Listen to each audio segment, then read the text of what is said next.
Hello everyone and welcome to the channel. So in this video I'm going to talk about very important issue that why do students struggles to get a full-time job after finishing their master's degree. Whenever I interact with any master's students when they are in their second semester, when they're about to finish their master's degree, this is a pertinent thing which they tell me that boss, I'm really struggling to get a full-time job. I'm applying for some companies but I'm getting rejections. What to do next? They're really in a very kind of panic mode. And maybe like many of you who are watching this video, they're coming for master's degree and I don't want you to be in the similar situation ahead. So in this video I want to come up with top 5 to 6 reasons that why do students struggle to get a full-time job after finishing their master's degree.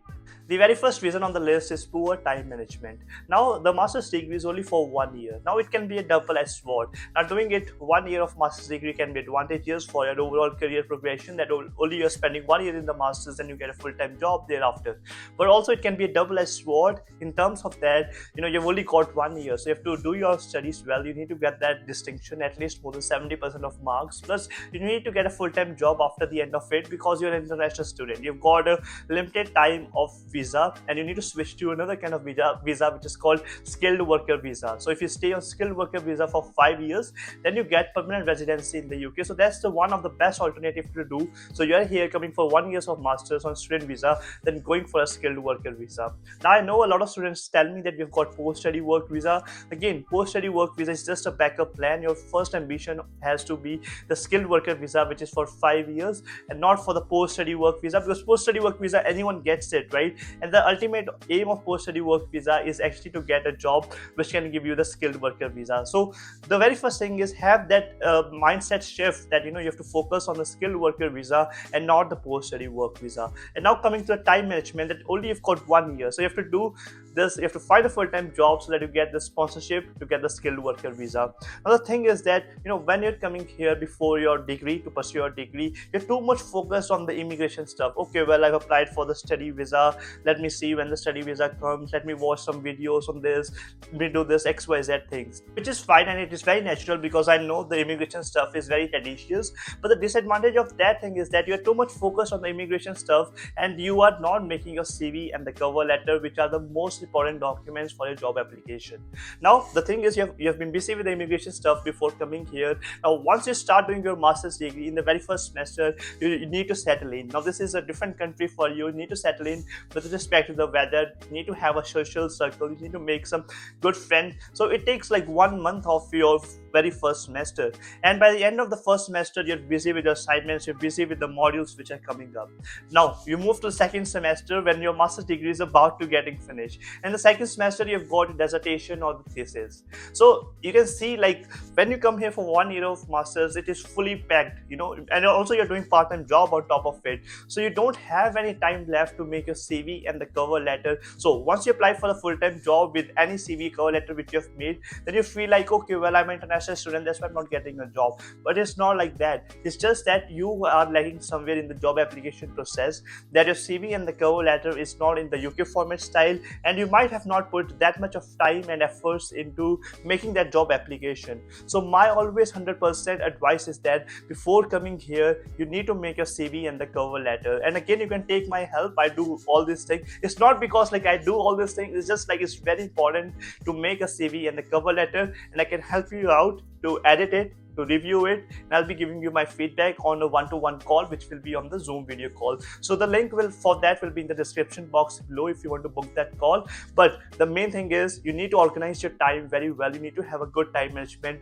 Make your CV and the cover letter before coming here. Start with your master's degree, perform really well. At the end of the second semester, start applying for the jobs, and I hope after that you get the skilled worker visa. So the very first point is for the time management. The second point I've just written down on my laptop, which is the dissertation pressure. Now this is again which I've already talked about, that as you go towards the second semester, when you want to make the job application, so the people start making the CV and the cover letter in the second semester. But I mean, there's loads of pressure of a dissertation coming in already, and you need to perform really good in your dissertation only because that has got like key marks in your overall master's degree. So that's why some of the people then they don't focus on the CV and the cover letter much. They straight away start applying for the jobs and they start getting the rejections very soon. So be careful about about that thing too. And now the third point which I want to make is for the poor marks. Now see, you're coming here for 1 year of masters. Don't focus too much on your part-time job. You're not here to earn money in short term. You're not here to, let's say if you're coming for 1 year of student visa, not here to make £20,000 in just 1 year. That's all. After that you're finished.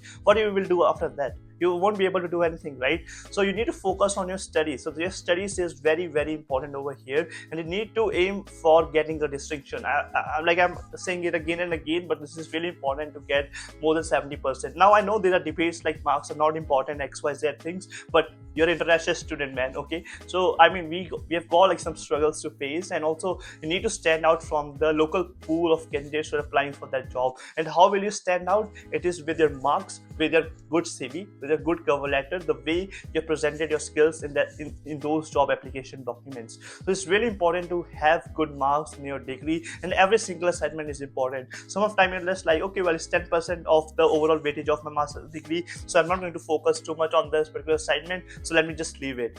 But then you realize, okay, well, I performed very bad in this 10%, then the second assignment was also for 5%, you've performed there bad, and again you got 10%, again bad. Overall you've lost already a lot of marks. And when it comes to dissertation, I think it's usually about 50%, and only at the end of the second semester you're left with dissertation to perform well in. And again then you've got pressure of doing for applying for the jobs, then you're lacking in the dissertation, again your marks get lower. So just be really careful. The very first point in the video was of time management, so you have to be really careful that it is for only 1 year. You manage your time really wisely.